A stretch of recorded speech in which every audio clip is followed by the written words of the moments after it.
रूसी राष्ट्रपति Vladimir Putin इस वक्त बहुत गुस्से में हैं क्योंकि उनको जर्मनी से ऐसी खबर मिली जिसका खतरा उन्हें बहुत पहले से था। दरअसल जर्मनी में 25 देशों की सेना जुटनी शुरू हो गई है। इनके पास बहुत ही खतरनाक फाइटर जेट मौजूद है। पुतिन का मानना यह है कि अब इस फोर्स ने रूस के खिलाफ नई साजिश रचनी शुरू कर दी। इन सभी के टारगेट पर रूस की राजधानी मॉस्को है।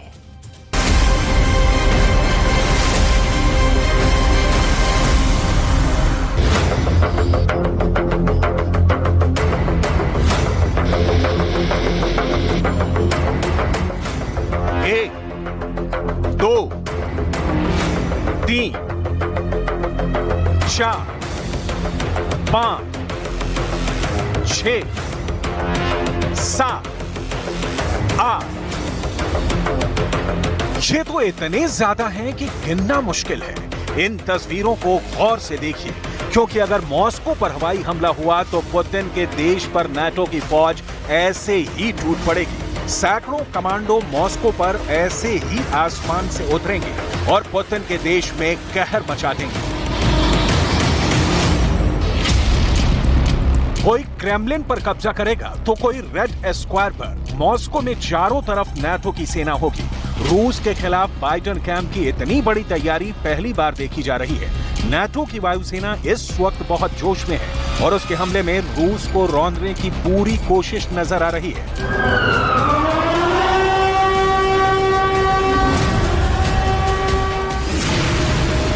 देखिए दूसरे जहाज से कैसे कमांडो उतर रहे हैं। पैराशूट बांधे इन कमांडोज को एक के बाद एक हमले के लिए लॉन्च किया जा रहा है। ये किसी भी युद्ध की सबसे खतरनाक तस्वीर होती है, क्योंकि तब एक फौजी सिर पर कफन बांधकर दुश्मन के इलाके में उतरता है और युद्ध शुरू कर देता है।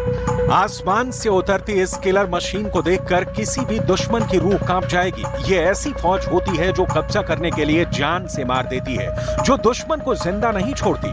आखिर ये सब हुआ कहां? नाटो ने ऐसी दिलेरी कहां दिखाई?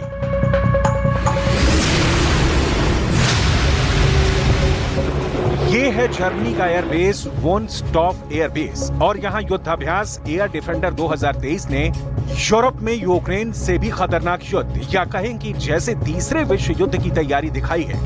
ये है एयरबस 400 माल वाहक विमान, जिसके जरिए दिखाया गया है कि बहुत बड़ा मिशन कैसे लॉन्च किया जाएगा। नाटो के युद्धाभ्यास एयर डिफेंडर 2023 के टारगेट पर हैं पुतिन के दो बड़े शहर। पहला है मॉस्को और दूसरा है सेंट पीटर्सबर्ग। रूस के इन दोनों शहरों पर काउंटर अटैक के लिए नाटो का सबसे बड़ी एक्सरसाइज से डराने की कोशिश है। 2023 zeigen wir, beweisen wir und demonstrieren wir die Verteidigungsfähigkeit dieses Bündnisses.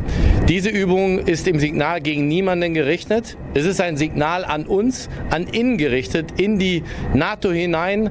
Es sind überwiegend NATO-Staaten, die an dieser Übung teilnehmen, die deutsch geführt ist, dass wir in der Lage sind, dieses Land und dieses Bündnis zu verteidigen. जिस विमान से सैनिकों को launch करके दिखाया जा रहा है, ये यूरोप का ही बहुत खास विमान है। इसका नाम है A400 या एयरबस 400, जो 37 टन यानी 37,000 किलो तक का वजन उठा सकता है। इस विमान से 120 सैनिकों या पैरा कमांडोज को लॉन्च किया जा सकता है। ये 8,000 किलोमीटर की दूरी तक उड़ान भर सकता है, यानी ये मॉस्को पर सेना को लॉन्च करके आराम से वापस यूरोप के किसी भी एयरबेस पर उतर सकता है। इस विमान को यूरोप के कई देश इस्तेमाल करते हैं। ब्रिटेन से लेकर स्पेन और जर्मनी से लेकर फ्रांस तक पुतिन का हर दुश्मन देश के इस बहुत बड़े मालवाहक विमान से लैस है और अब ये पुतिन के खिलाफ सबसे बड़े हमले की अगुवाई भी कर सकता है। Aus meiner Perspektive senden wir hier ein starkes Zeichen im Endeffekt, dass wir uns um unsere Sicherheit sorgen. Und das, denke ich mal, ist seit dem Einmarsch Russlands in die Ukraine etwas, was nötiger denn je ist.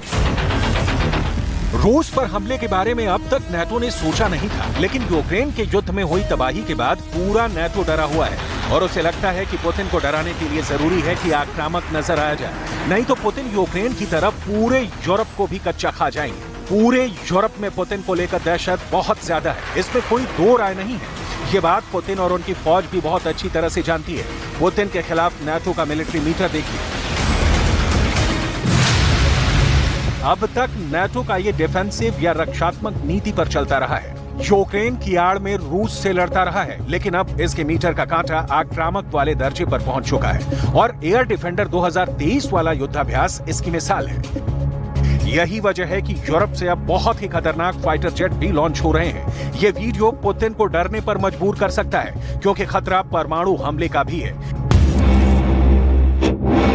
ये America का F-13 है।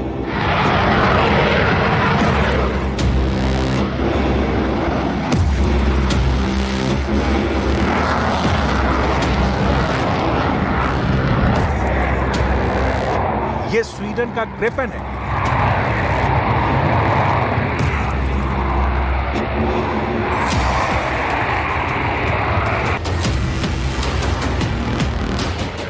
ये Britain का Eurofighter है।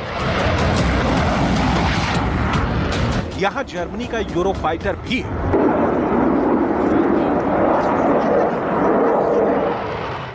ये France का Rafale fighter है।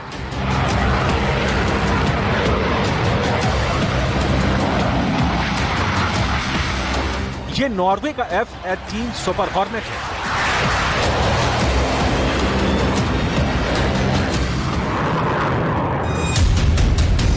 ये बेल्जियम का F-16 है।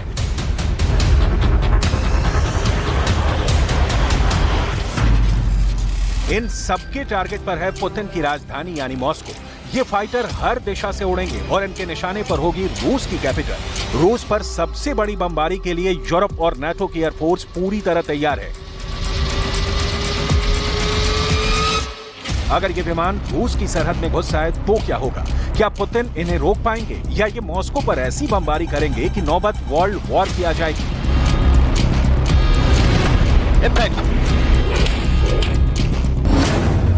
क्योंकि मॉस्को के आसमान में यूरोप के फाइटर जेट पहुंचे तो सीन कुछ ऐसा होगा। धमाके क्रेमलिन से लेकर रेड स्क्वायर के कोने कोने पर होंगे।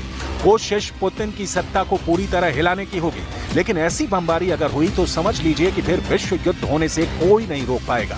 ये खतरा नाटो को भी है, ये पुतिन से लेकर बाइडेन तक जानते हैं, लेकिन डर यही है कि नाटो की फाइटर, चाहे वो F-35 हो या फिर यूरोफाइटर, वो F-16 हो या ग्रिपेन से लेकर राफेल तक, पुतिन के शहर पर टूटना चाहते हैं और बम बहुत ज्यादा बरसाना चाहते हैं। अब ऐसा डर क्यों है और यूरोप की मॉस्को के खिलाफ बड़ी तैयारी क्या है, इसे गौर से समझिए।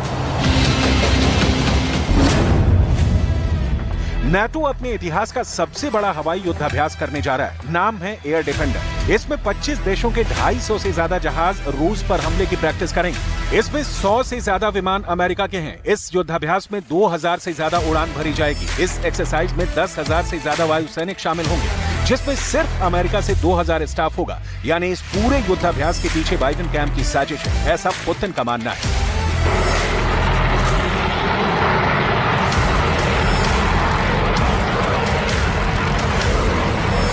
erfahren habe, dass die amerikanischen Soldatinnen und Soldaten innerhalb von wenigen Tagen, von 10 Tagen, hierhin verlegt haben nach Wunsdorf und in die Übungsgebiete, dann gibt uns das auch ein Gefühl von Sicherheit, dass wir nämlich verteidigen können im Ernstfall. Wir hoffen, dass es diesen Ernstfall nicht geben wird, aber wir sind dazu in der Lage, im transatlantischen Bündnis unser Bündnis, unser Land, unsere Werte, unseren Frieden und unsere Freiheit zu verteidigen. इस युद्धाभ्यास में उत्तरी Europe से लेकर Baltic देशों का पूरा air space इस्तेमाल किया जा रहा है। यहाँ हर मिशन का टारगेट सिर्फ और सिर्फ रूस है, पुतिन है, उनकी एयरफोर्स है और रूस के शहर है। इस युद्धाभ्यास में देखा जा रहा है कि कैसे युद्ध के दौरान रूस के खिलाफ मिशन शुरू किए जाएं, कैसे विमानों को एक बेस से दूसरे बेस या फिर रूस के करीब तक ले जाया जाए। I mean, it's a logistical challenge, and logistics are a huge part of any operation. And so we basically would take larger aircraft, like a C-17, would fly the equipment into here, and then from here we would distribute it out on the smaller, more tactical aircraft. अभी इस युद्धाभ्यास की मेजबानी Germany कर रहा है, जहां के बहुत से एयरबेस इस एक्सरसाइज को लेकर एक्टिव कर दिए गए हैं। साथ में इधर नीदरलैंड्स और चेक गणराज्य में भी ऑपरेशन किए जाएंगे। हैरत की बात यह है कि कलिनिनग्राद को भी लेकर नाटो डरा हुआ है और रूस के इस इलाके की तरफ वो कोई उड़ान नहीं भरेगा।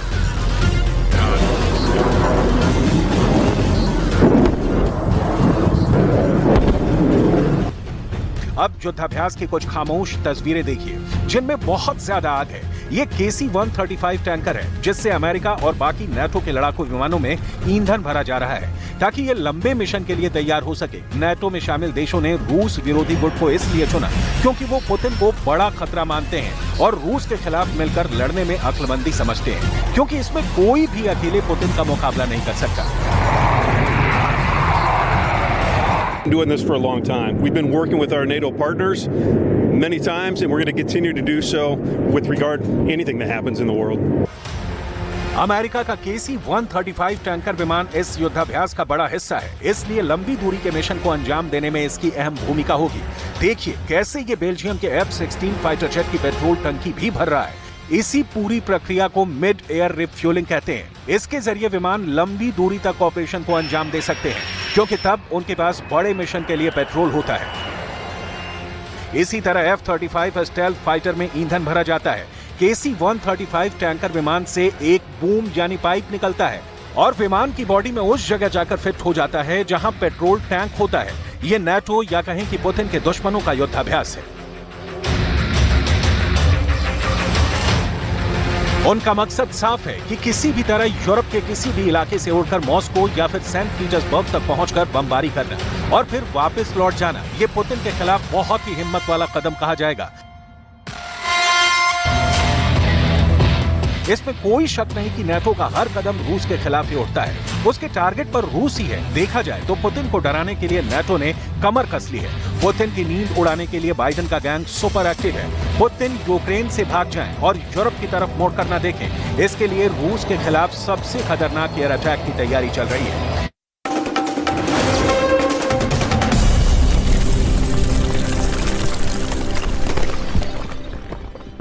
कंपनी में काम कर रहे 50 कर्मचारी फंस गए।